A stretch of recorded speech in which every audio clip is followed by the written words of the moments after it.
பெரியவா சரணம். பெரியவா வானொலியின் மாலை நிகழ்ச்சிகள் ஆரம்பமாகின்றன.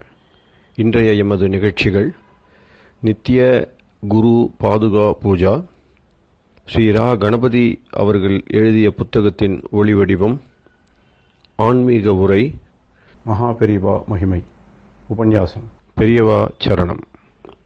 பெரியவா சரணம். அடுத்த நிகழ்ச்சி நித்திய குரு பாதுகா பூஜை. शुक्लां भरदरं विष्णुं शशिवर्णं चतुर्भुजं प्रसन्नवदनं ध्यायेत् सर्वविघ्नोपशान्तये।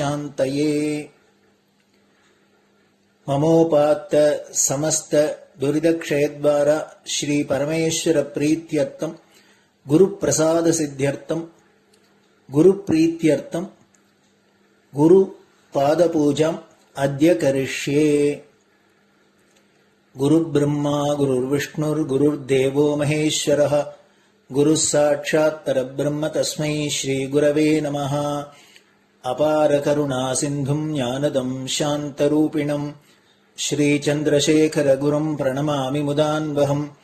सदाशिवसमारम्भां शङ्कराचार्यमध्यमाम् अस्मदाचार्यपर्यन्तां वन्दे गुरुपरम्पराम्. எல்லோரும் குருவை பெரிவாளை தியானம் பண்ணிண்டு அர்ச்சனை பண்ணுவோம். அஷ்டோத்திரம். பெரியவா அஷ்டோத்திரம் பல அஷ்டோத்திரங்கள் இருக்கு. அதுல எளிமையா சுலபமா எது இருக்கோ அதை நான் இப்ப சொல்றேன். எல்லோரும் இதை கேட்டுண்டே திருப்பி சொல்ல முடிஞ்சுவா சொல்லி சொல்லி பெரிவாளுக்கு பாதத்துல ஒவ்வொரு புஷ்பத்தை அர்ச்சனை பண்ணலாம். ओम श्री कांची कामकोटि पीठाधीश्वराय नमः. श्रीमत् चंद्रशेखरेन्द्र सरस्वती गुरुभ्यो नमः. संन्यासाश्रम शिखराय नमः. काषाय दंडधारिणे नमः. सर्वपीठापहारिणे नमः. स्वामिनाथ गुरवे नमः. करुणासागराय नमः. जगदाकर्षण शक्तिमते नमः. सर्वचराचर हृदयस्थाय नमः. ओम भक्त परिपालक श्रेष्ठाय नमः. धर्म परिपालकाय नमः. श्री जयेन्द्र सरस्वत्याचार्याय नमः. श्री विजयेन्द्र सरस्वती पूजिताय नमः. शिवशक्ति स्वरूपाय नमः. भक्ताभीष्ट प्रदायकाय नमः. ब्रह्मण्य पोषकाय नमः. ब्रह्म विष्णु शिवैक्य स्वरूपाय नमः. कांची क्षेत्रवासाय नमः. कैलाश शिखरवासाय नमः. स्वधर्म परिपोषकाय नमः. चातुर्वर्ण संरक्षकाय नमः. लोकरक्षण संकल्पाय नमः. ओम ब्रह्मनिष्ठापराय नमः. सर्वपापहराय नमः. धर्मरक्षक संतुष्टाय नमः. भक्तार्पितधन स्वीकर्त्रे नमः. सर्वोपनिषत् सारज्ञाय नमः. सर्वशास्त्रगम्याय नमः. सर्वलोक पितामहाय नमः. भक्ताभीष्ट प्रदायकाय नमः. ब्रह्मण्य पोषकाय नमः. नानाविध पुष्पार्चितपताय नमः. रुद्राक्ष क्रीडधारिणे नमः. भस्मोद्दोलित विग्रहाय नमः. सर्वज्ञाय नमः. सर्वचराचर व्यापकाय नमः. अनेक शिष्य परिपालकाय नमः. मनश्चाञ्चल्य निवर्तकाय नमः. अभयहस्ताय नमः. भयापहाय नमः. यज्ञपुरुषाय नमः. यज्ञानुष्ठान रुचिप्रदाय नमः. यज्ञसम्पन्नाय नमः. यज्ञसहायकाय नमः. यज्ञफलदाय नमः. यज्ञप्रियाय नमः. उपमानरहिताय नमः. स्फटिक तुलसी रुद्राक्ष हारधारिणे नमः. चातुर्वर्ण समदृष्टये नमः. ऋग्यजुस्साम अथर्वणादि चतुर्वेद संरक्षकाय नमः. दक्षिणामूर्तिस्वरूपाय नमः जाग्रत् स्वप्न सुषुप्ति अवस्थातीताय नमः कोटिसूर्यतुल्यतेजोमय शरीराय नमः साधुसङ्गसंरक्षकाय नमः अश्वगज गोपूजा निर्वर्तकाय नमः गुरुपादुकपूजातुरन्तराय नमः कनकाभिषिक्ताय नमः स्वर्णबिल्वदलपूजिताय नमः सर्वजीवमोक्षदाय नमः मूकवाक्ताननिपुणाय नमः नेत्रदीक्षादानाय नमः द्वादशलिङ्गस्थापकाय नमः गानरसप्रियाय नमः ब्रह्मज्ञानोपदेशकाय नमः सकलकलासिद्धिताय नमः चातुर्वर्ण्यपूजिताय नमः अनेकभाषासम्भाषण कोविताय नमः अष्टसिद्धिप्रदायकाय नमः ओम श्री शारदामठसुस्थिताय नमः नित्यान्नदानसुप्रीताय नमः प्रार्थनामात्रसुलभाय नमः पादयात्राप्रियाय नमः नानाविधमतपण्डिताय नमः श्रुतिस्मृतिपुराणज्ञाय नमः देवयक्षकिन्नरकिंपुरुषपूज्याय नमः श्रवणानन्दकरकीर्तये नमः दर्शनानन्दाय नमः अद्वैतानन्दभरिताय नमः अव्याजकरुणामूर्तये नमः शैव वैष्णवादिमान्याय नमः श्रीशङ्कराचार्याय नमः दण्डकमण्डलोहस्ताय नमः वीणामृदङ्गसकलवाद्यनाथस्वरूपाय नमः रामकथारसिकाय नमः वेदवेदाङ्ग आगमादिसकलकलासतस्प्रवर्तकाय नमः हृदयगुहाशयाय नमः शतरुद्रीयवर्णितस्वरूपाय नमः केदारेश्वरनाथाय नमः अविद्यानाशकाय नमः निष्कामकर्मोपदेशकाय नमः लघुभक्तिमार्गोपदेशकाय नमः लिङ्गस्वरूपाय नमः सालग्रामसूक्ष्मस्वरूपाय नमः कालड्यां शङ्करकीर्तिस्तम्भनिर्माणकर्त्रे नमः जितेन्द्रियाय नमः शरणागतवत्सलाय नमः श्रीशैलशिखरवासाय नमः डमरुकनादविनोदाय नमः वृषभारूढाय नमः दुर्मदनाशकाय नमः आभिचारिकदोषहर्त्रे नमः मिताहाराय नमः मृत्युविमोचकशक्त्याय नमः श्रीचक्रार्चनतत्पराय नमः दासानुग्रहकारकाय नमः अनुराधानक्षत्रजाताय नमः सर्वलोकख्यातशीलाय नमः वेङ्कटेश्वरचरणपद्मषट्पदाय नमः श्री महात्रिपुरसुन्दरी समेत श्री चन्द्रमौलीश्वर पूजाप्रियाय नमः श्रीमच्चन्द्रशेखरेन्द्र सरस्वती सद्गुरु परब्रह्मणे नमः गुरुभ्यो नमः परमगुरुभ्यो नमः परमेष्टिगुरुभ्यो नमः परात्परगुरुभ्यो नमः गुरुपरम्पराभ्यां नमः गुरुपादुकाभ्यां नमो नमः. அடுத்தது ஊதுபத்தி இருந்தா அதை காமிச்சு தூபம், நெய் தீபம் இருந்தா காமிச்சு அதை நெய் தீபம் தீபம் காமிச்சுட்டு நைவேத்தியம் வெத்தலைப்பாக்கு பழம் இதுலேருந்து ஆரம்பிச்சு அவளுக்கு எது சௌரியமோ அதுபடி நைவேத்தியம் பண்ணலாம். அதுக்கு அடுத்தது கற்பூர ஹாரத்தி பண்ணி எல்லோரும் பிரதட்சிண நமஸ்காரம் பண்ணி பெரியவாள்கிட்ட பிரார்த்தனை பண்ணிண்டு எல்லோரும் க்ஷேமமா இருக்கணும், லோகம் பரம மங்களமா சௌக்கியமா இருக்கணும், எல்லோரும் வியாதி வெக்க இல்லாத ஆயுராரோக்கிய ஐஸ்வர்யத்தோட சாந்தம் அமைதியோட ஞான வைராக்கியத்தோட எல்லோரும் நல்லவர்களாயிருந்து நன்மையை அடையணும்னு பிரார்த்தனை பண்ணி இந்த பூஜையை தினம் செய்யலாம். குரு பிரம்மா குருர் விஷ்ணுர் குருர் தேவோ மகேஸ்வரः குரு சாட்சாத் பரபிரம்ம தஸ்மை ஸ்ரீ குரவே நமஹ. அபார கருணா சிந்தும் ஞானதம் சாந்தரூபிணம் ஸ்ரீ சந்திரசேகர குரும் பிரணமாமி முதான்வகம். சதாசிவசமாரம்பாம் சங்கராச்சாரிய மத்யமாம் அஸ்மதாச்சாரிய பர்யந்தாம் வந்தே குரு பரம்பராம். குரு பாத பூஜை நிறைவடைஞ்சது. பெரியவா சரணம். பெரியவா சரணம். பெரியவா வானொலியில் நேயர்கள் அடுத்து கேட்க இருப்பது ஸ்ரீ ரா கணபதி அவர்கள் எழுதிய புத்தகத்தின் ஒளி வடிவம். அளிப்பவர் ஸ்ரீமதி உமா சங்கர் அவர்கள்.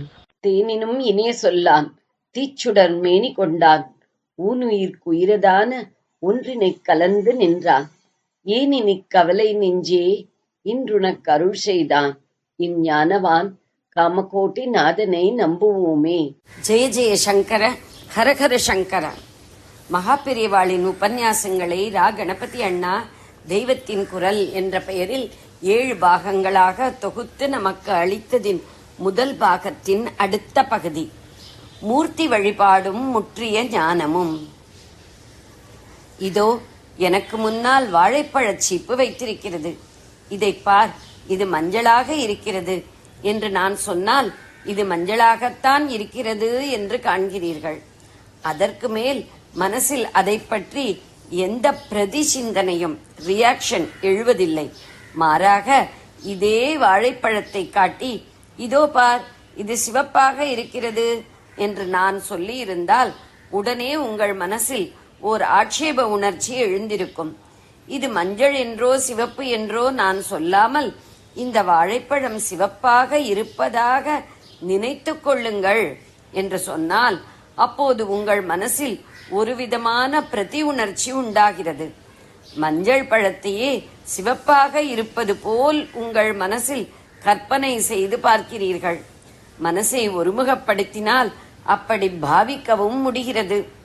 உபாசனை என்பது இப்படிப்பட்டதுதான். பரம்பொருள் இப்படி இப்படி இருப்பதாக பாவியுங்கள் என்று பலவிதமான குணங்களை கொண்ட பல மூர்த்திகளை காட்டிக் கொடுக்கிறது உபாசனா மார்க்கம். வாழைப்பழம் உண்மையில் மஞ்சள் நிறம் என்பது போல் பரமாத்மாவின் உண்மையான குணம் என்ன?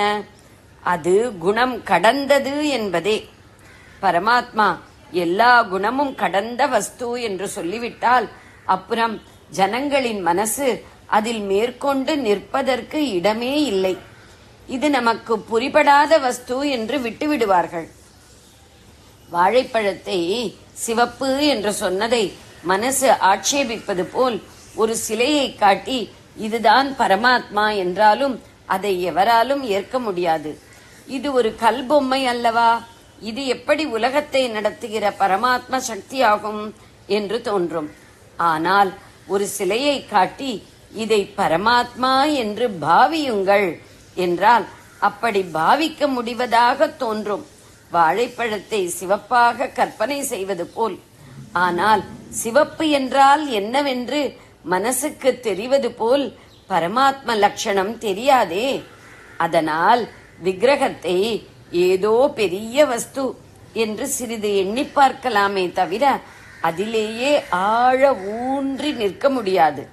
தெரிந்த விஷயங்களில்தான் மனசு பிடிமானத்தோடு நிற்கும்.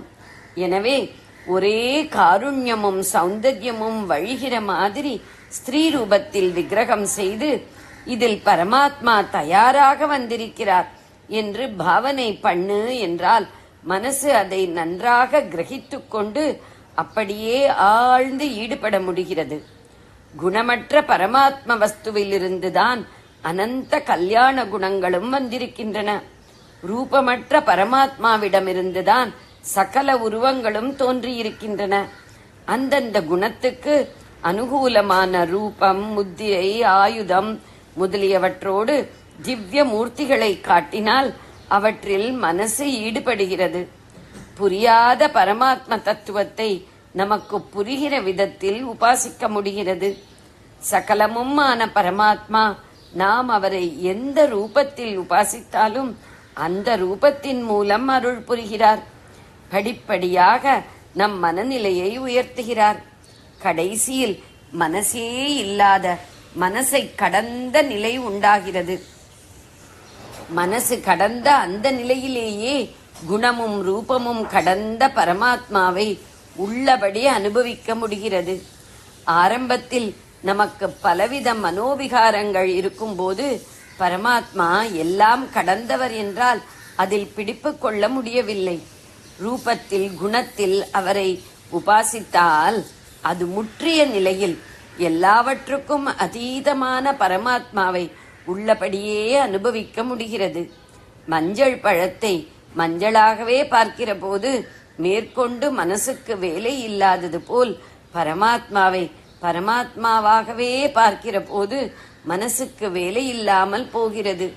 உபாசனையின் போது பரமாத்மாவாகவே இப்படி இப்படி பாவனை செய்தால் அதற்கு இன்னின்ன மந்திரம் ஜபிக்க வேண்டும், இன்னின்ன ஆச்சாரம் வேண்டும், இன்னின்ன பூஜா பத்ததி வேண்டும் என்று விதிகள் இருக்கின்றன.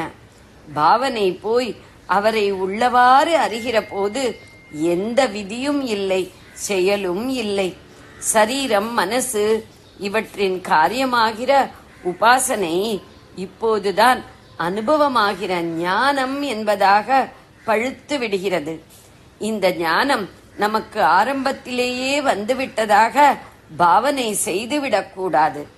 உபாசனையே பெரும்பாலான ஜனங்களுக்கு ஞானம் பெற உபாயமாகும்.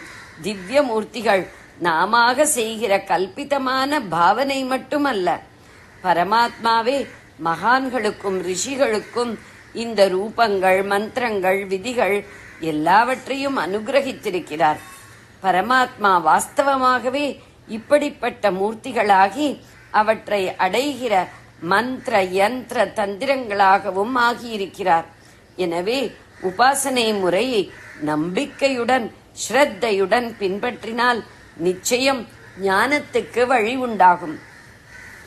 ஞானம் வருவதும் வராததும் இருக்கட்டும், இப்போது உபாசிக்கிற போது அன்போடு அதை செய்ய வேண்டும்.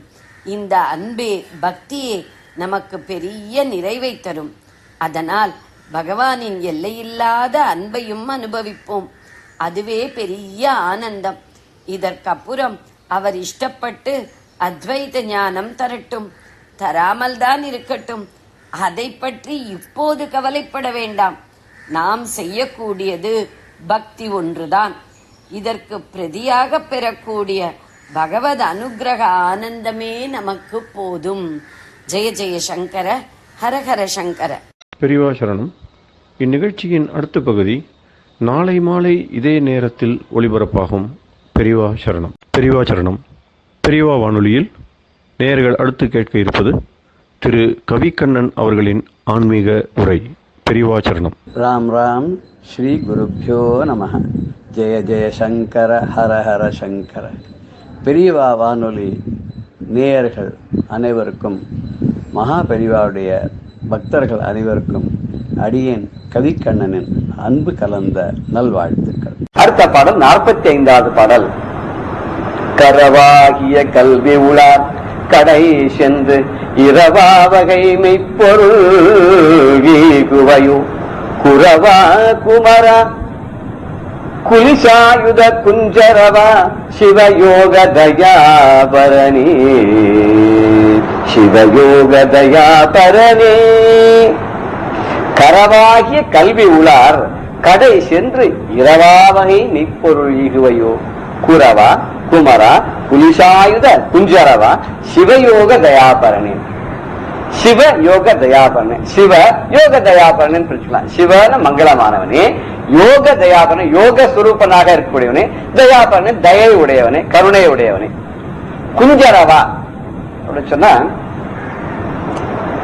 குஞ்சரம்னா யானை, குஞ்சரவா யானை போல் பலம் உள்ளவன் எடுத்துக்கலாம். இல்ல குஞ்சரம்னா தேவ குஞ்சரை மணவாளன், தேவயானுடைய மணவாளன் கணவன் அப்படின்னு எடுத்துக்கலாம்.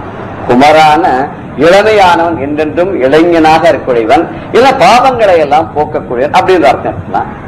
குரவா, இந்த குரவான் குரவா அப்படின்னு எடுத்துக்கணும். குரவான குருவே, குருவாக விளங்கக்கூடியவனே அப்படின்னு அர்த்தம். கரவாகிய கல்வி உளார் கடை சென்று இரவா வகை பொருள் இவையோ அப்படின்னு. இவருக்கு பக்தி இருக்கு, நிறைய ஸ்தோத்திரங்கள்லாம் பண்ணணும் ஆசை, காரியங்கள்லாம் பண்ணணும்னு ஆசையாம். இவருக்கே ஏற்கனவே அமைஞ்சிருக்கு, திருப்புகளா பாடிருக்காரு. இருந்தா கூட என்ன சொல்ல, நிறைய பேர்ட்ட போய் கேட்டிருக்காரு. இவர் வந்து பாடுறது எல்லாமே ஒரு அருளாலதான் பாடிருக்காரு. அதுக்கு முன்னாடி போய் எல்லாத்தையும் கேட்டிருப்பாங்க, எனக்கு அதை சொல்லிக் கொடுங்க, இதை சொல்லுங்க. ஒருத்தரும் சொல்லித்தர மாட்டேன்ட்டா. கரவாகிய கல்வி விடாம, கல்வி உடையவர்கள் வித்வான்கள் ரொம்ப படிச்சாதான் அவெல்லாம் மறைச்சு வச்சுக்கிறோம். கரவுன்னா மறைச்சு வச்சுக்கிறது. கறந்த தங்கியேன்னு ஒரு சொல்றாரு அபிராமிதால. கை வந்த தீயும் தலை வந்தாரும் கறந்தது எங்க எங்க ஒழிச்சு வச்சேன். இவ தன்னுடைய கல்வி, தன்னுடைய ஞானம், தன்னுடைய அறிவு எல்லாத்தையும் ஒழிச்சு வச்சுக்கிறாளா, இவருக்கு கொடுக்க மாட்டேங்கிறாளாம். அப்படிப்பட்ட கல்வி உடார், அந்த கல்வியை உடையவர்கள், வித்வத்தை உடையவர்கள், இவருடைய கடை சென்றுன்னு அவ வீட்டுக்கு போய், அவளுடைய இடத்துக்கு போய், இல்ல முன்பக்கமோ பின்பக்கம் எப்படி அவ வீட்டுக்கு போய், இப்ப வாசலுக்கு போனா பின்பக்கம் போயிடுவா, பின்பக்கம் போறா, முன்பக்கம் வந்தா தொடர்ச்சி போய் கேட்கிறா. நான் யார போய் கேட்டாலும் சொல்ல மாட்டேங்கிறா. இப்படி இவா கிட்ட போய் இரவா வகை அவர் போய் கெஞ்சி கூத்தாடி பிச்சை எடுக்காத வண்ணம் மெய்ப்பொருளை ஈகையோ, எனக்கு நீ உண்மையான மெய்ப்பொருளை, ஞானத்தை, தத்துவத்தை உபதேசம் செய்வாயோ அப்படின்னு கேட்கிறான். குரவா ஜெகத்குருவே குமரா என்றும் இளைமையோடு இருப்பவனே, குலிசாயுத குஞ்சர, குலிச ஆயுதன வஜ்ரத்தை ஆயுதமாக கையில கொண்டவன். குலிசம் அப்படின்னா வஜ்ராயுதம், இதை கையில் உடையவன். குஞ்சரவா யானையை வாகனமாக உடையவனே அப்படின்னு சொல்லலாம். யானை போல் பலம் உள்ளவனே சொல்லலாம். இல்லைன்னா தேவ குஞ்சரி மணவாளா அப்படின்னு சொல்லலாம். சிவயோக தயாபரனை, சிவயோகத்தை அடியார்களுக்கு அருளும் கருணாமூர்த்தியாக இருக்கக்கூடவனே. கரவாக்கிய கல்வி உடார், கல்வி கற்றது போல் அந்த கல்வியை வைத்துக் கொண்டு கள்ளத்தனம் சேர்ந்து ஒரு பாசாங்க பண்ணி இப்பவா அப்பவான்னு சொல்லி சொல்லிக் கொடுக்காத ஏமாற்றக்கூடிய அவருடைய கடை சென்று, அவருடைய வாசலை சேர்ந்து, அவருடைய இல்லத்தை சேர்ந்து இரவா வகை எனக்கு அந்த மெய்ப்பொருளை நீ எனக்கு கொடுக்கணும். மற்றவாட்ட போய் நீ கெஞ்சி கூத்தாடி அவட்ட போய் பிச்சைக்காரமா நிக்காத நிலைமைக்கு நீ ஏன் இந்த மெய்ப்பொருளை எனக்கு நீ தரமாட்டியா, நீ கொடுக்க மாட்டியா அப்படிங்கிறார். இவன் குருவுக்கும் குருவானதுனால குருவா அப்படிங்கிற, தந்தைக்கே உபதேசம் சேர்ந்தவன், அகஸ்திற்கு குருவாக நின்றவன். குரு அப்படிங்கிற சொல்லுக்கு என்ன அர்த்தம் அப்படின்னு சொன்னாக்க, எல்லாம் அறிந்தவன், அதிகம் அறிந்தவன் அர்த்தம். குருன்னா அதிகம்னு அர்த்தம். அது இன்னொரு அர்த்தம் என்ன சொல்றான, குகாரோ ஞான சம்பந்திகி வேபஸ்தஸ்ய பிரகாசகா. கு அப்படின்னு சொன்னா அந்த காரணமான அஜ்ஞானம், ரு அப்படின்னு சொன்னாக்க அதை ஒழிப்பதுன்னு அர்த்தமா. இந்த அஜ்ஞானத்தை அழிப்பதனால இதுக்கு குரு அப்படின்னு சொல்லி பேருன்னு சொல்லு. இதான் சம்ஸ்கிருதம் சொல்லுங்க, இதே விவாதம் சொல்றான். கு என்பது மெய்ஞானம், ரா என்பது பிரகாசிக்கும்படி செய்வது. இல்ல ஊங்கிறது சிவனும் ஜீவனும் ஒன்றாகுதல். இதனால் அவருக்கு குரு என்ற பேர்னு இது ஒரு தமிழ்ல ஒரு வியாக்கியானம் கொடுத்திருக்கா. இது திருமூலர் சொல்லும் போது தாழ் தந்து அளிக்கும் தலைவனே சத்குரு. இந்த சத்குரு யாருன்னு, தாழ் தந்து அளிக்கும் தலைவனா, எல்லாருக்கும் சிறந்தவன், அவனுடைய பாதத்தையே நமக்கு கொடுத்துருவான். குருவுடைய திருவடி அதை பற்றி கொண்டால் எல்லாம் தெரியும்னா, தாழ் தந்து தன்னை அறிய தர வல்லோன், அவனுடைய பாதத்தை நமக்கு அளித்து அவனை புரிந்து கொள்ளும்படி செய்யக்கூடியவனா. இந்த குருவை முதல்ல புரிஞ்சுக்கணுமா, அந்த குருவை புரிஞ்சினாதான் குரு சொல்லித்தரதே புரியுங்க. குருவே எல்லாமே சரணாகதி பண்ணிடணுமா. அந்த குரு கிட்ட எப்படி போய் கேட்கறது கூட சில பேர் ரொம்ப அழகா சொல்ற. அந்த குருவோட போய் ஆதிசங்கர் கூட விவேக சூடாமணில குருவுக்கும் லட்சணம் சொல்றாரு, சிஷ்யனுக்கும் லட்சணம் சொல்றாரு.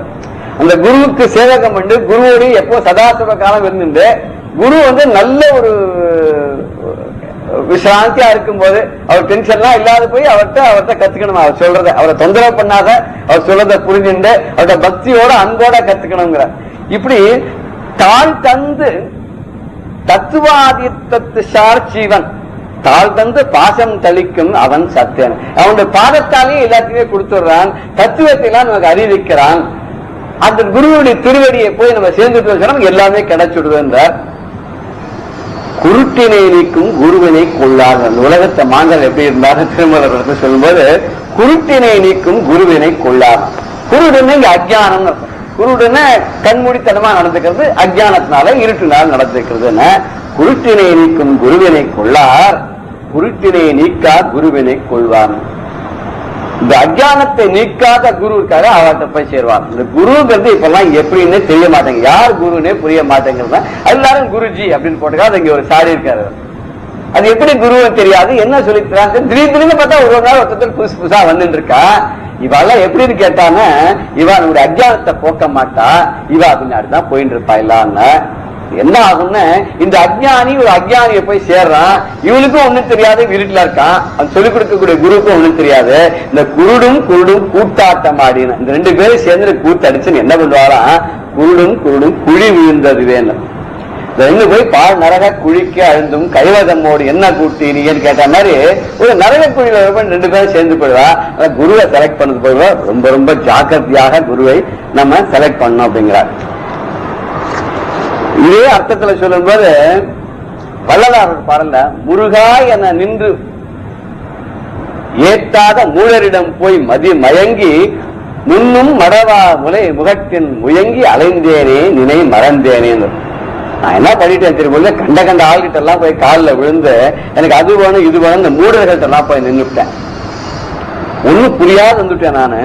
உருகா பஞ்ச மனத்தேனை உறுத்தி ஈரத்து யமன் ஒரு வாசத்து உடலம் நடுங்க விசிக்கில் அவருக்கு உரைப்பது அறியேன் உச்சாமணின்.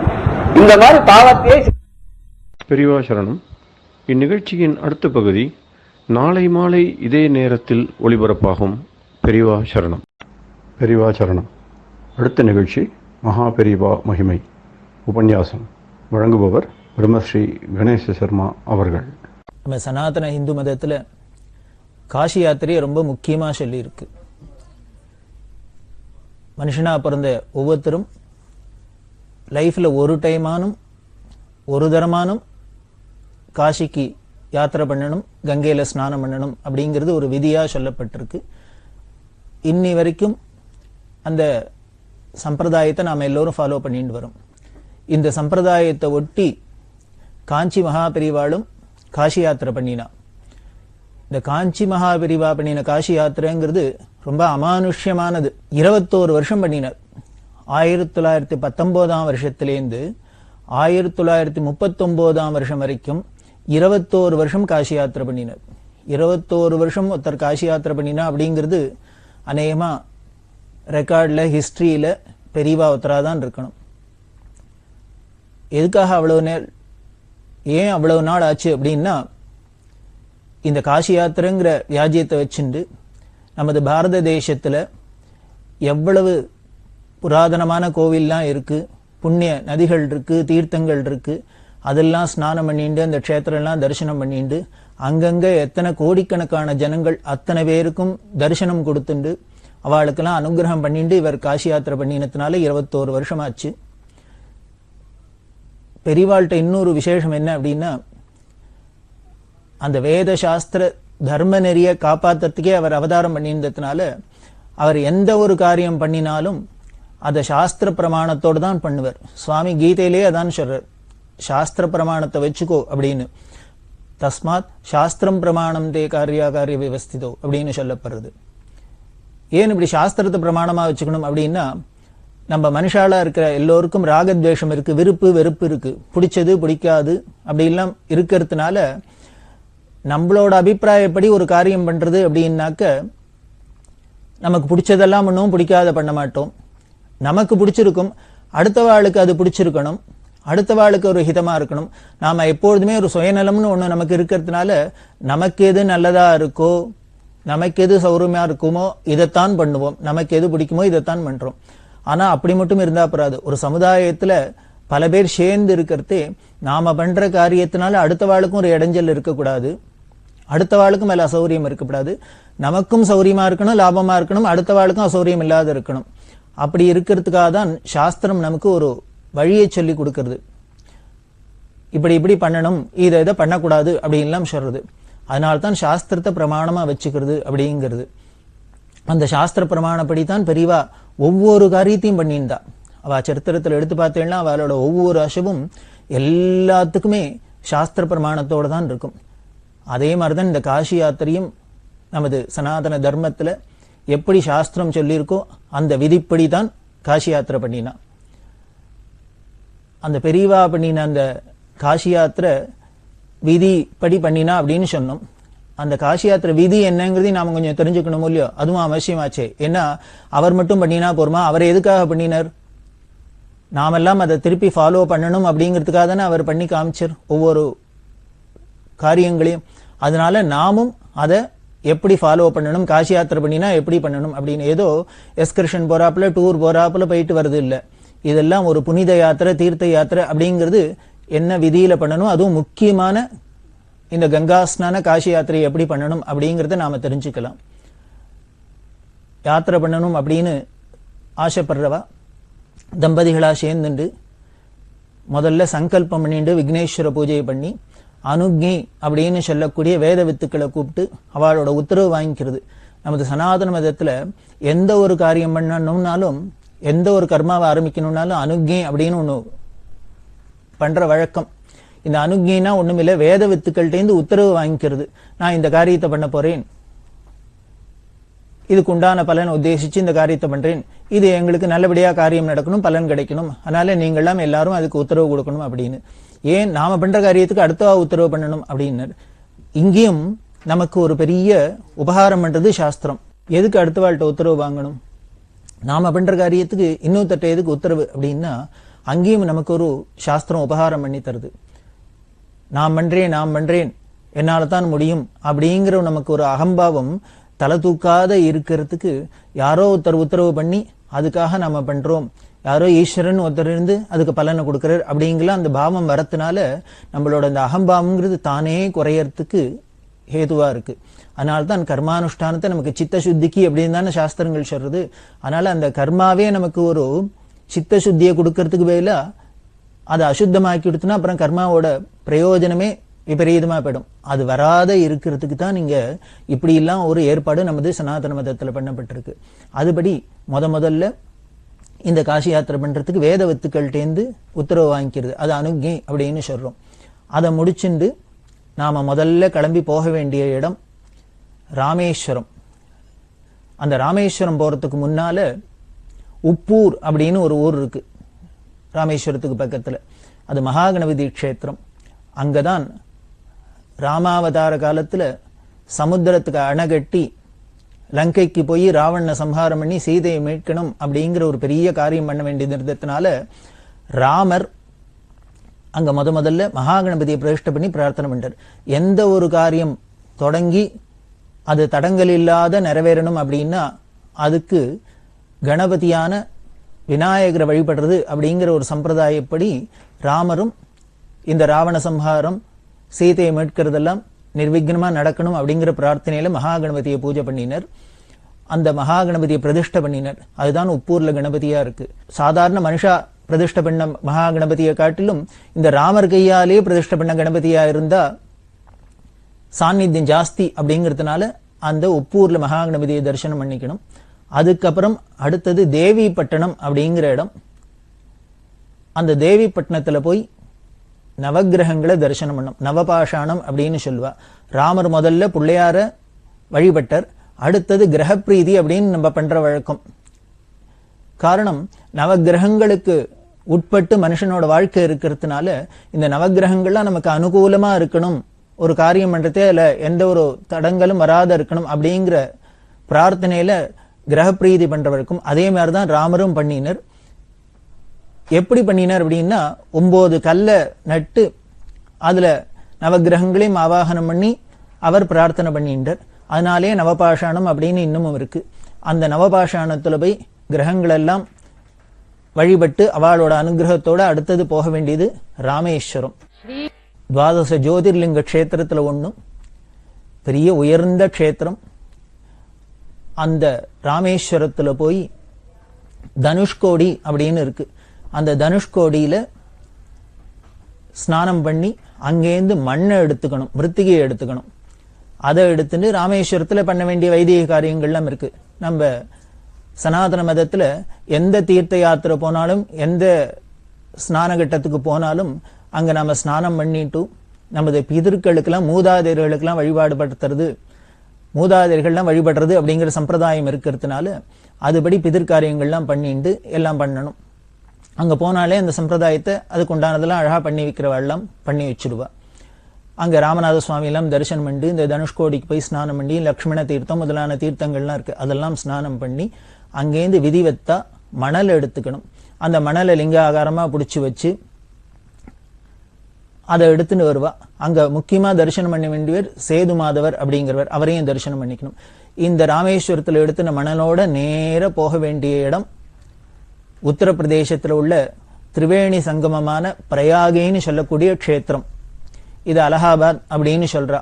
அந்த பிரயாகையில தான் கங்கை, யமுனை, சரஸ்வதி அப்படிங்கிற 3 நதிகளும் சங்கமமாறுது. பொதுவாவே எந்த தீர்த்தமா இருந்தாலும் அந்த தீர்த்தத்துல ஸ்நானம் பண்றதே, இந்த நதியில ஸ்நானம் பண்றதே புண்ணியம். அந்த நதியே இன்னொரு புண்ணிய நதியோட போய் கலந்ததுன்னா அந்த சங்கமத்துல ஸ்நானம் பண்றது இன்னும் விசேஷம். காரணம், இந்த 2 நதியில தனித்தனியா பண்றதை விட அந்த சங்கமத்துல பண்ணா 2 நதியிலும் ஸ்நானம் பண்ண புண்ணிய பலன் கிடைக்கிறது. அதனால சங்கம ஸ்நானம் விசேஷம். அதே மாதிரி இந்த நதிகள்லாம் சமுத்திரத்துல போய் சங்கமமாக்கிற சமுத்திர சங்கமத்துல ஸ்நானம் பண்ணாலும் ரொம்ப விசேஷம் அப்படின்லாம் சொல்றது. இந்த திரிவேணியில பிரயாகேல 3 நதிகளும் சங்கமிக்கிறது. கங்கை, யமுனை, சரஸ்வதி அப்படிங்கிற 3. இந்த கங்கை யமுனையும் கண்ணுக்கு தெரியும். இந்த சரஸ்வதிங்கிறது அந்தர்வாகினி அப்படின்னு சொல்லப்படுறது.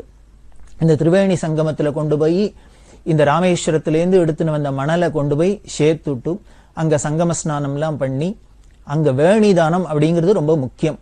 வேணிதானம் அப்படின்னா முடியிறக்கிக்கிறது, நம்மளோட முடி காணிக்க கொடுக்கறது. பொதுவா நாம முடி காணிக்க அப்படிங்கிறது திருப்பதி, பழனி அது மாதிரி இடங்கள்ல தான் வச்சுன்னு இருக்கோம். பொதுவாவே எந்த தீர்த்த ஸ்நானத்துக்கு போனாலும் அங்க முடி காணிக்க கொடுக்கறது அப்படிங்கிற ஒரு சம்பிரதாயமும் உண்டு. ஆனா இந்த திரிவேணியில, அலகாபாத்ல, பிரயாகேல எல்லோரும் அவசியம் முடி காணிக்க கொடுக்கணும். இந்த முடி காணிக்க வேணிதானம்ங்கிறது முதல்ல போறதே தான். அதுக்கப்புறம் எத்தனை தரம் போனாலும் இந்த வேணிதானம் பண்ணணுங்கிற அவசியம் இல்லை. அங்க இன்னொரு ஆச்சரியம் என்ன அப்படின்னா, இந்த கணவன் மனைவியா போறா இல்லையா தம்பதிகளை, கங்கா ஸ்நானத்துக்கு காசி யாத்திரை போறா. இந்த பிரயாகையில பொறுத்தே அந்த திரிவேணியில லேடிஸும் முடிகாணிக்க கொடுக்கணும். நமது சம்பிரதாயத்துல கல்யாணம் ஆயிடுச்சுன்னா அந்த ஸ்திரீகள்லாம் முடி இறக்கிக்கிறது இல்லை. ஆனால் கணவனோட போனாலும் அந்த திரிவேணியில மட்டும் அந்த வேணிதானம்ங்கிறது ரொம்ப விசேஷமா சொல்லிக்கிறதுனால அங்க முடிகாணிக்க கொடுக்கணும். அந்த வேணிதானத்தை தான் கணவனே தலையை வாரி பின்னி விட்டு அந்த அம்மாவுக்கு பூவை வச்சு விட்டு மந்திரவித்தா அந்த முனையை மட்டும் கட் பண்ணி அதுக்கு மந்திரபூர்வமா அந்த வேணியில சங்கமத்துல ஷேப்பா அங்க வேணி மாதவர்னு இருக்கார், அவரை தரிசனம் பண்ணணும். அதாவது 3 இடத்துல மாதவ கஷேத்திரம். ராமேஸ்வரத்துல சேது மாதவர், பிரயாகேல வேணி மாதவர், காசியில பிந்து மாதவர்.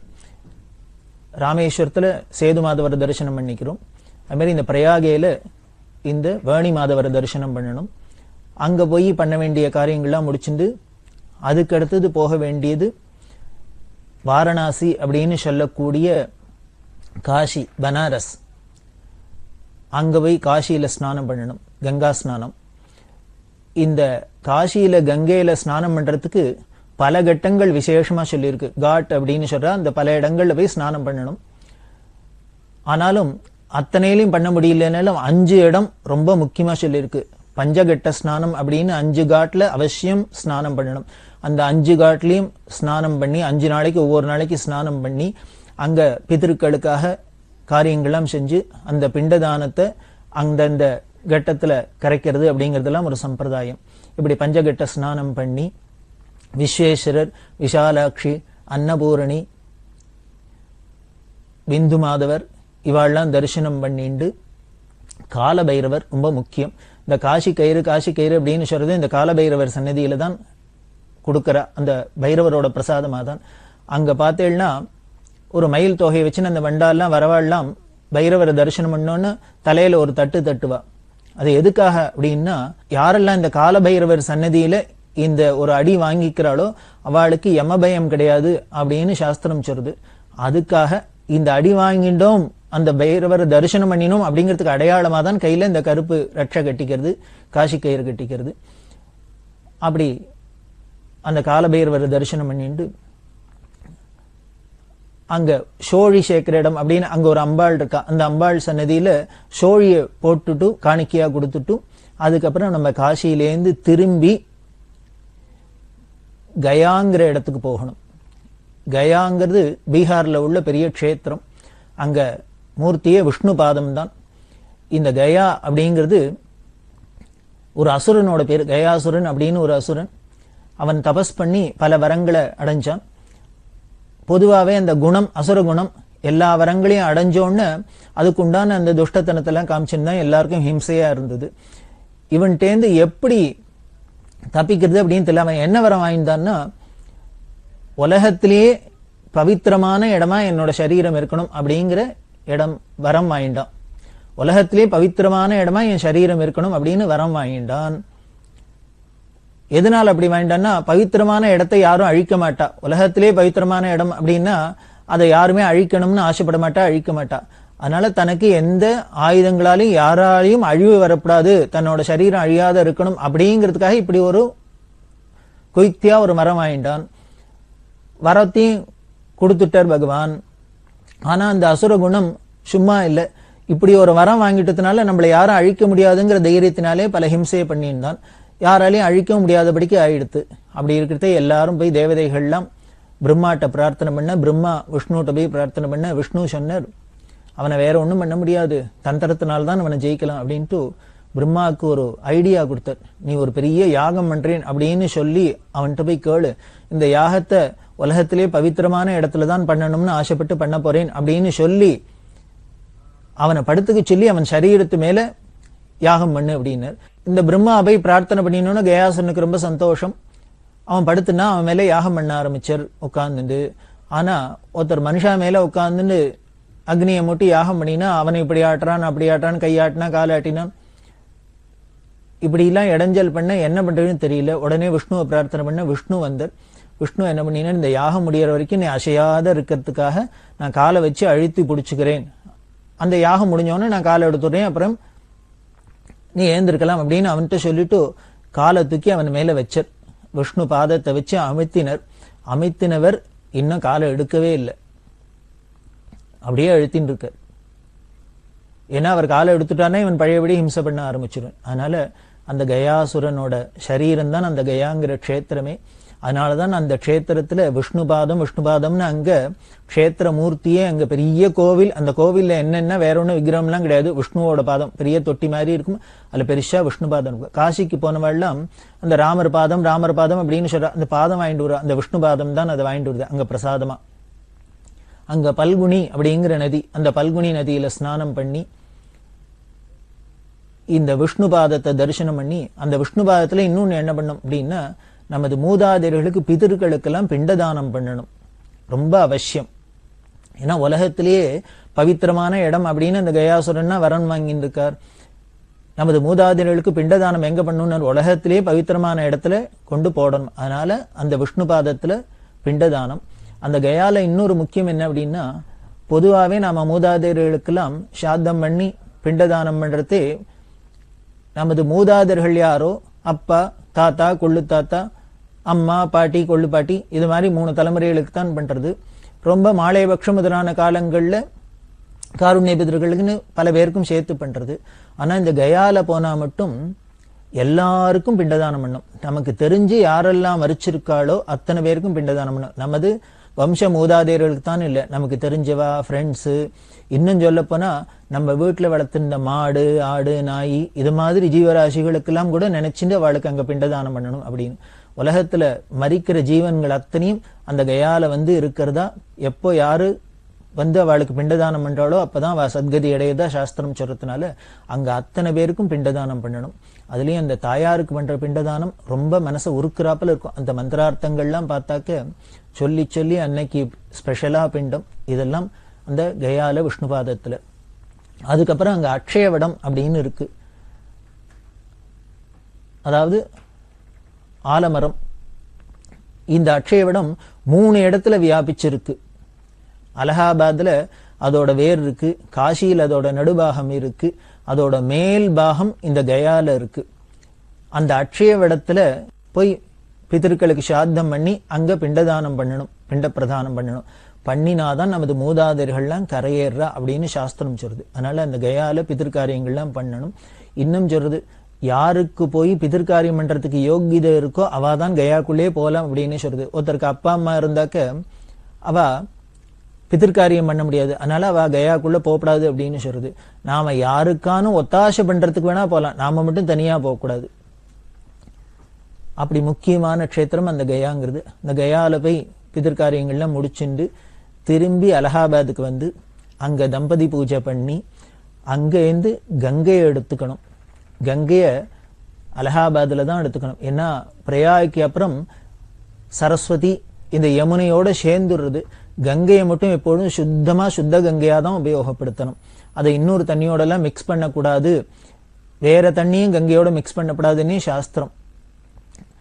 அதனால கங்கையை எடுத்துக்கணும் அப்படின்னா சுத்தமா இருக்கிற, எதுலயும் மிக்ஸ் ஆகாத தனியா இருக்கிற அந்த கங்கையை முதல்ல அந்த எடுத்துட்டு நேர திரும்பி வர வேண்டிய இடம் ராமேஸ்வரம்.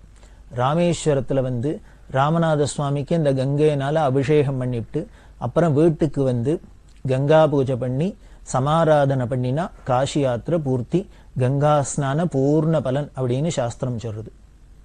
ஏன் திருப்பி ராமேஸ்வரம் வரணும் அப்படின்னா, இந்த சாஸ்திரத்தோட அழக பாருங்கோ. இந்த ராமநாதர்கிட்ட சொல்லிட்டு தானே இங்க இருந்தானே ஆரம்பிச்சுன்னு நாம காசி யாத்திரை போனோம். இவ்வளவு தூரத்துக்கு போய் நாம காசி யாத்திரை பண்ணி இப்படி நம்மளோட பாபங்கள்லாம் தொலைஞ்சு பவித்திரமாயி வரோம் அப்படின்னா திரும்பி அவருக்கு நன்றி கடனா அவருக்கு என்ன காணிக்க சொல்ல முடியும், அவருக்கு என்ன காணிக்க கொடுக்க முடியும்? அதனால இந்த கங்கையினாலே அபிஷேகம் பண்ணி, என்ன கங்காதரன் இல்லையா, அவருக்கும் அபிஷேகம் பண்ணிட்டு நாம வீட்டுக்கு வருது அப்படிங்கறது ஒரு சம்பிரதாயத்தை சொல்லியிருக்கு. இதுதான் காசி யாத்திரை விதி. இந்த விதிப்படிதான் பெரிவாளும் பண்ணினா. நமக்கு ஒரு சந்தேகம் வரலாம், நாம காசி யாத்திரை பண்ணி கங்கா ஸ்நானம் பண்ணினா நம்மளோட பாபம் எல்லாம் போறது பவித்திரமாறும் அப்படின்னு சொல்லப்படுறது. பெரியவா எதுக்கு காசி யாத்திரை பண்ணணும், கங்கா ஸ்நானம் பண்ணணும்? அப்ப அவரும் ஏதானும் பாவம் பண்ணியிருந்தாரா, அவரும் பாபத்தை போக்கின்றாரா, அதுக்கு முன்னால் அவர் பவித்திரம் இல்லையா, அப்பதான் பவித்திரம் ஆனாரா அப்படின்னா ஆச்சரியமா ஒண்ணும் கபீர்தாஸ் சொல்றார். நாமெல்லாம் கங்கா ஸ்நானம் பண்றதுங்கிறது நம்மளோட பாபத்தை போக்கிண்டு பவித்திரமாக, மகான்கள்லாம் சாதுக்கள்லாம் அவதார புருஷாலாம் போய் கங்கா ஸ்நானம் பண்றது கங்கையை பவித்திரமாக்க அப்படிங்கிற. கங்கா மாதா எழுதாளாம், எல்லாரும் அவாவா நித்தியம் ஸ்நானம் பண்ணி தங்களோட பாவத்தெல்லாம் கழுவிட்டு போறா, இப்படி டன் கணக்கா ஏறிடுறது, இந்த பாவத்தெல்லாம் நாங்க உண்டு எங்க தொலைக்கிறது அப்படின்னு பரமேஸ்வரன் பரமேஸ்வரன் சொன்னாராம், நீ எங்கேயும் எடுத்துன்னு போய் கழிக்க வேண்டாம், நீ அங்கேயே இரு, உன்னால தாங்க முடியாதுன்னு உன்னால ஓவர்லோடு ஆறாப்புல இருந்ததுனால் நான் என்னோட அவதார மகிமையினால அந்த பாதத்தை வச்சு உன்னோட பாவங்கள்லாம் போக்குறேன், உன்னை பவித்திரமாக்குறேன் அப்படின்னு சொன்னாதா சொல்லப்படுறது. அதனால நாமெல்லாம் கங்கா ஸ்நானம் பண்றது நம்ம பாபத்தை போக்கிக்க, நாம பவித்திரமாக. பெரியவா கங்கா ஸ்நானம் பண்ணினது கங்கையை பவித்திரமாக்க. 4 மாசம் கும்பகோணத்திலேயே யாத்திரை பண்ணியிருந்தா. அதுக்கப்புறம் 1919ஆம் வருஷ வியாச பூஜையை பக்கத்துல வேப்பத்தூர்ங்கிற இடம் இருக்கு, அங்க போய் பெரியவா சாதுர்மாசி விரதம் இருந்தா. அந்த வருஷத்து நவராத்திரி பூஜையும் அந்த ஊர்லயே பண்ணினா. பெரியவா சரணம். இந்நிகழ்ச்சியின் அடுத்த பகுதி நாளை மாலை இதே நேரத்தில் ஒளிபரப்பாகும். பெரியவா சரணம். பெரியவா சரணம். அடுத்த நிகழ்ச்சி திருவாசக இன்னிசை. வழங்குபவர் ஸ்ரீ சத்குருநாத தேசிகர் அவர்கள். பெரியவா சரணம். திருச்சிற்றம்பலம். பிடித்த 10 உம்பர்கட்கு அரசே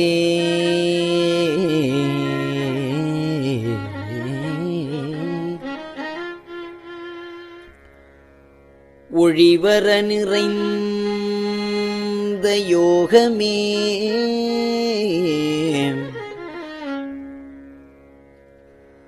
ஊற்றையேன் தனக்கு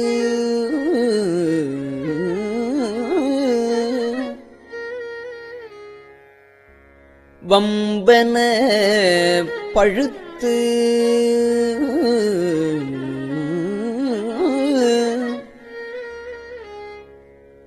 என் குடிமுழுது ஆண்டு வாழ்வு அற வாழ்வித்த மருந்தே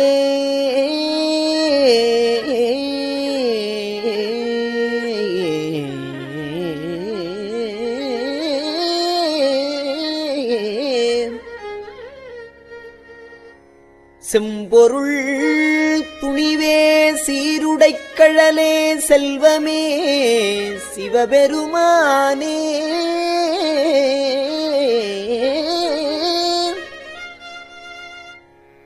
எம் பொருட்டு உன்னை சிக்கன பிடித்தே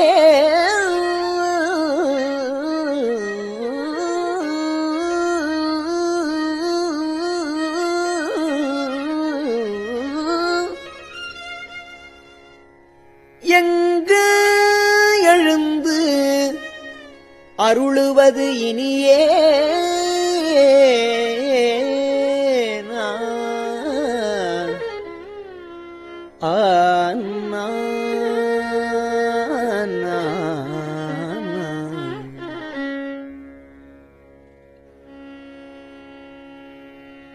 விடை விடாது உகந்த விண்ணவர் கோவே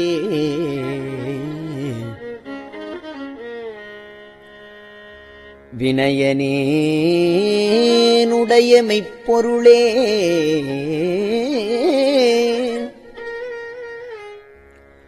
முடைவிடாது அடியேன்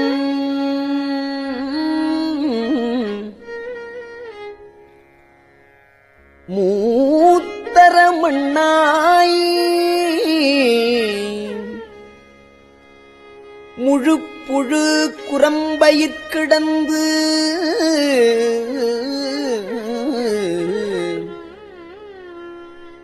கடைபடா வண்ணம் காத்து எனை ஆண்ட கடவுளே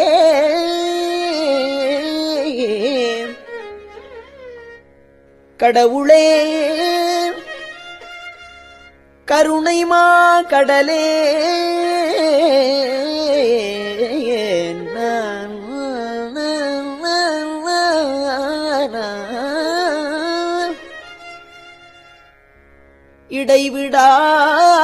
இடைவிடாது உன்னை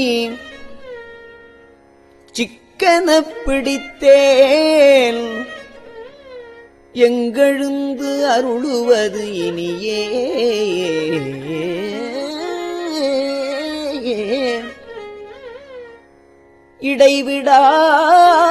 இடைவிடாது உன்னை சிக்கன பிடித்தேன் எங்கு எழுந்து அருளுவது எங்கு எழுந்து அருளுவது இனியே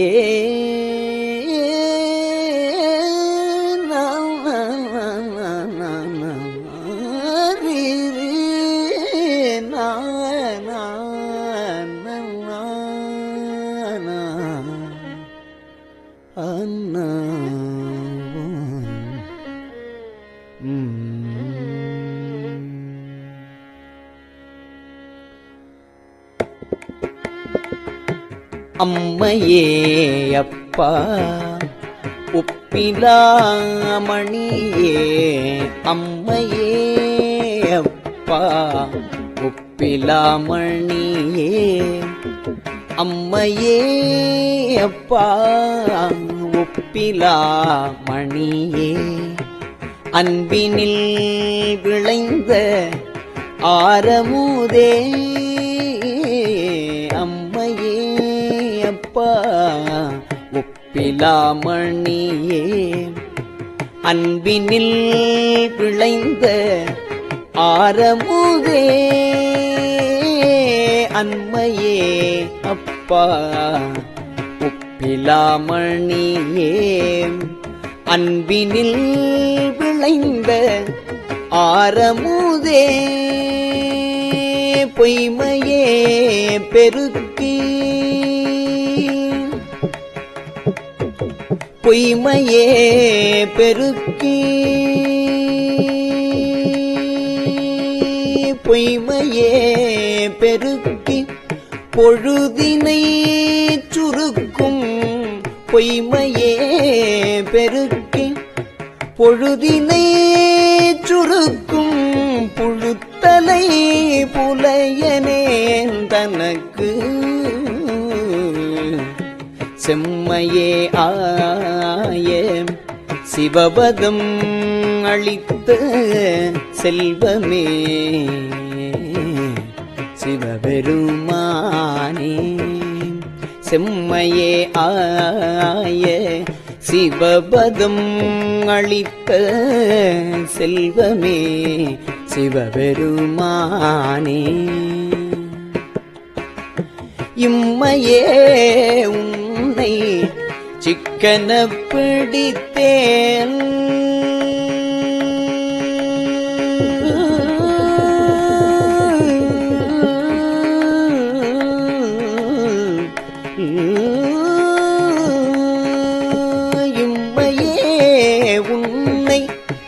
சிக்கன பிடித்தே இம்மையே உன்னை சிக்கன பிடித்தே எங்கெழுந்து அருளுவது இம்மையே உன்னை சிக்கன பிடித்தே எங்கெழுந்து அருளுவது இனியே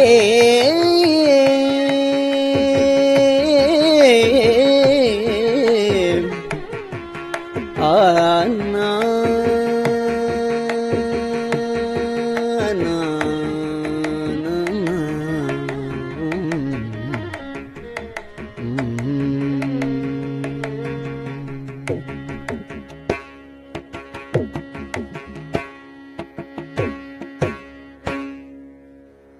அருளுடை சுடரே அழிந்ததோர் கணியே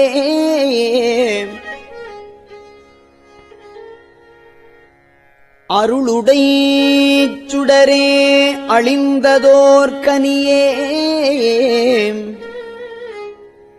பெருந்துரல் அருந்தவர்க்கு அரசே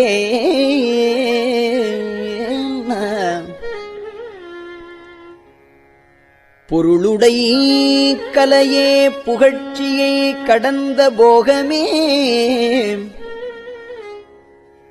யோகத்தின் பொலிவே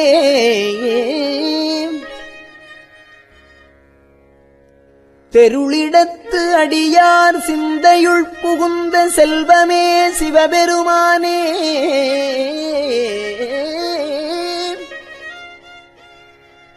இருளிடத்து உன்னை சிக்கன பிடித்தேன் எங்கெழுந்து அருளுவது இனியே ஒப்பு உனக்கு இல்லா ஒருவனே அடியேன் உள்ளத்துள் ஒளிர்கின்ற ஒளியே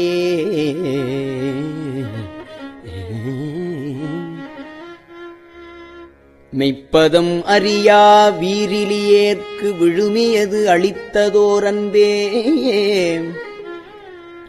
செப்புதற்கு அரிய செழுஞ்சுடரு மூர்த்தி செல்வமே சிவபெருமானே எய்ப்பிடத்து உன்னை சிக்கன பிடித்தேன் எங்கெழுந்து அருளுவது இனியே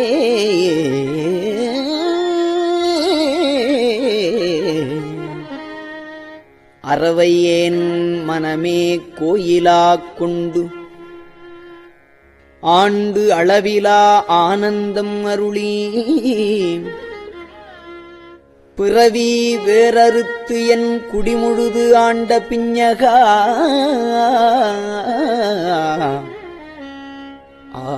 ஆண்ட பிஞகா பெரியயம் பொருளே திறவிலே கண்ட காட்சியே அடியேன் செல்வமே சிவபெருமானே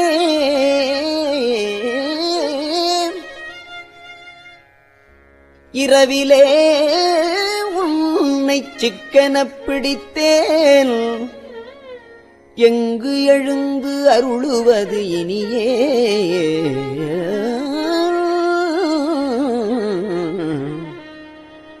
பாச வேறறுக்கும் பழம்பொருள் தன்னை பற்றுமாறு அடியனேற்கு அருளி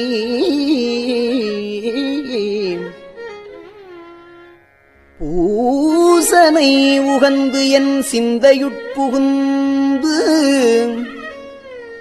பூங்கழல் காட்டிய பொருளே தேசுடை விளக்கே செழுஞ்சுடரு மூர்த்தி செல்வமே சிவபெருமானே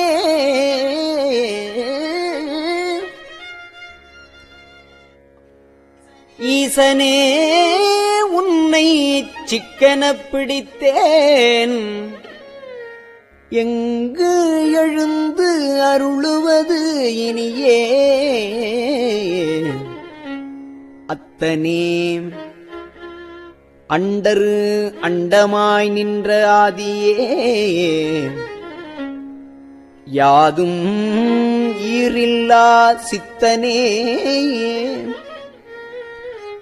பத்தரு சிக்கனப் பிடித்த செல்வமே சிவபெருமானே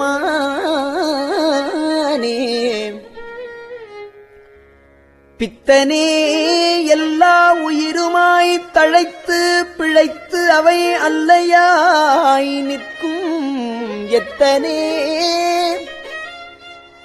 உன்னை சிக்கனப் பிடித்தேன் எங்கெழுந்து அருளுவது இனியே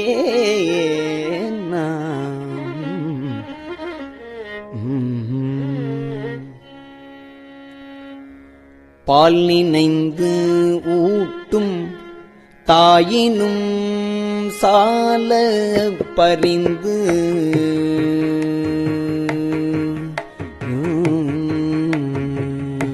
பால் நினைந்து ஊட்டும் தாயினும் சால பரிந்து நீ பாவியேனுடைய ஊனினை உருக்கி உள்ளொளி பெருக்கி ஊனினை உருக்கி உள்ளொளி பெருக்கி உலப்பிலா ஆனந்தமாய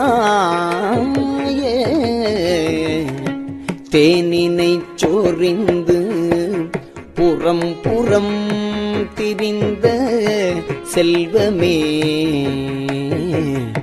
சிவபெருமானே தேனினைச் சொரிந்து புறம் புறம் திரிந்த செல்வமே சிவபெருமானே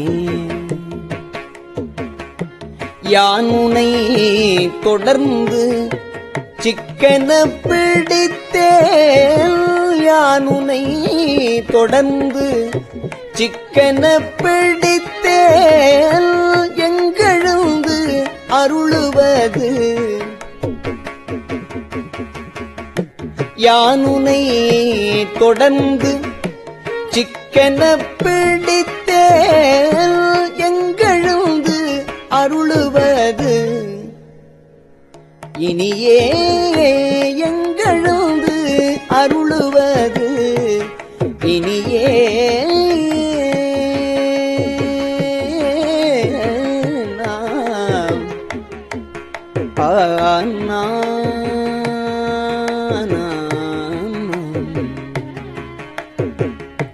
புன்புலால் யாக்கை புரை புரை கனிய பொன்னடுங் கோயிலா புகுந்து என்பலாம் உருக்கி எளியாய் ஆண்ட ஈசனே மாசிலாமணியே துன்பமே பிறப்பே இறப்பொடு மயக்காம் தொடக்கலாம் அறுத்தனர் ஜோதி இன்பமே உன்னை சிக்கன பிடித்தேன் எங்கெழுந்து அருளுவது இனியே இன்பமே உன்னை சிக்கன பிடித்தேன் எங்கெழுந்து அருளுவது இனியே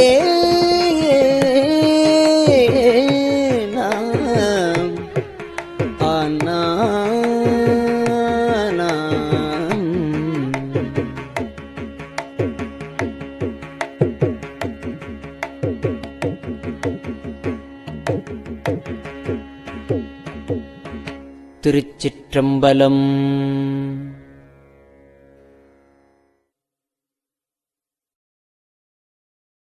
பெரியவா சரணம். இந்நிகழ்ச்சியின் அடுத்த பகுதி நாளை மாலை இதே நேரத்தில் ஒளிபரப்பாகும். பெரியவா சரணம். பெரியவா சரணம். பெரியவா வானொலியின் இன்றைய நிகழ்ச்சிகளின் நிறைவாக திருப்பொன்னூசல் வழங்குபவர் சத்குருநாத தேசிகர் அவர்கள். பெரியவா சரணம். திருச்சிற்றம்பலம். திரு பொன்னூசல். நஞ்சமரு கண்டத்தன் அண்டத்தவர் நாதன்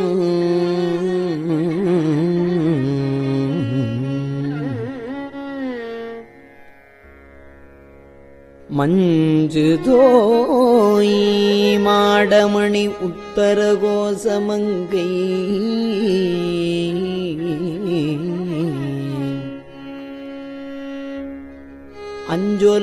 அஞ்சொலாள் தன்னொடும் கூடி அடியவர்கள் நெஞ்சுளே நின்று அமுதம் ஊறி கருணை செய்து துஞ்சல் பிறப்பறுப்பான் தூய புகழ் பாடி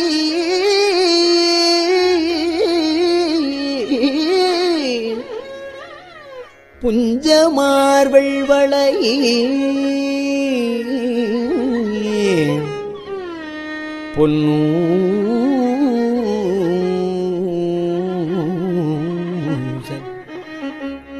பொன்னூசல் ஆடாமோ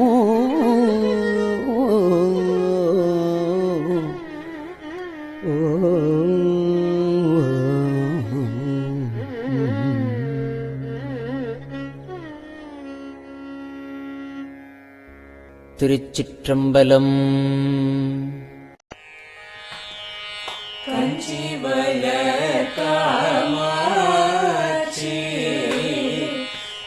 தங்குழந்தாய் சங்கரரே கஞ்சிவல காமாட்சி தங்குழந்தாய் சங்கரரே குரு சந்திரசேகரரே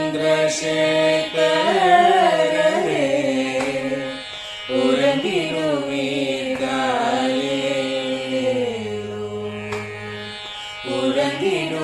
உறங்கிடுவீர்களே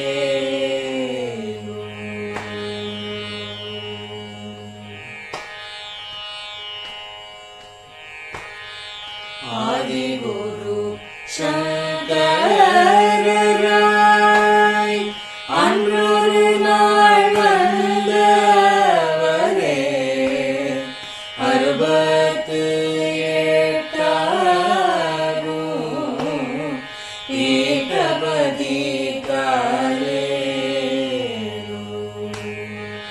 ஏழுலகம் பூப்பவரே காப்பவரே கரப்பவரே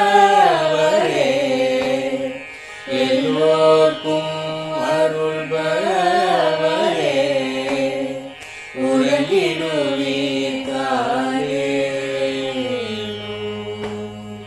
அயனுடனே மாலவனோ தேடிய கோர்பதத்தவரே அருமறைகள் சாற்றும் முயல் மலர்பதமே காலே முக்தி நிலை எய்திடவே சக்தி தரும் சத்குருவே முக்தி நிலை எய்திடவே சக்தி தரும் சத்குருவே நித்தமெங்கள் நாவீசையில் நித்திரை கொள்தாயே நித்தமெங்கள் நாவீசையில் நித்திரை கொள்தாயே நித்தமெங்கள் நாவீசையில் நித்திரை கொள்தாயே